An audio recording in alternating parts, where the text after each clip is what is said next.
வீட்லேயே சாம்பார் பொடி எப்படி ரெடி பண்ணுறதுன்னு பார்க்கலாம். இதுக்கு வந்து நீட்டு காஞ்ச மிளகா ஒரு கைப்பிடி எடுத்திருக்கேன். 2 கை அளவுக்கு தனியா, 1 ஸ்பூன் வந்து மிளகு, 1½ ஸ்பூன் சீரகம், 1/2 ஸ்பூன் வெந்தயம், 1½ ஸ்பூன் கடலைப்பருப்பு, 1½ ஸ்பூன் உளுந்து, அதுக்கப்புறம் காஷ்மீர் மிளகு ஒரு 10 எடுத்திருக்கேன், துவரம் பருப்பு 1½ ஸ்பூன், சோம்பு 1 ஸ்பூன், மஞ்சள் ஒரு சின்ன துண்டு. இப்போ இது எல்லாத்தையுமே நம்ம வறுத்து எடுத்துடலாம். ஃபஸ்ட்டு தனியா வறுக்கிறேன், அடுத்து வந்து கடலைப்பருப்பு, அடுத்து வந்து துவரம் பருப்பும் உளுந்தும் போட்டு வறுத்துடுறேன். காஞ்ச மிளகாய் வறுக்கும்போது கொஞ்சமாக கல் போட்டு வறுக்கிறேன். அதுக்கப்புறம் சோம்பும் அதிலே போடுறேன். ஸ்டவ் ஆஃப் பண்ணதுக்கப்புறம் பெருங்காயத்தூள் போட்டு அந்த ஹீட்லேயே கொஞ்சமாக அப்படியே வறுத்துடலாம். இப்போ இதை மிக்ஸி ஜாரில் போட்டு நல்லா அரைச்சிடலாம்.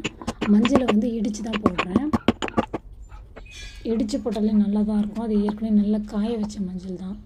இப்போ இது எல்லாத்தையும் நம்ம சின்ன ஜாரில் போட்டு நல்லா அரைச்சி எடுத்து வச்சுக்கலாம். எங்கள் வீட்டில் வந்து 4 பேர் இருக்காங்க.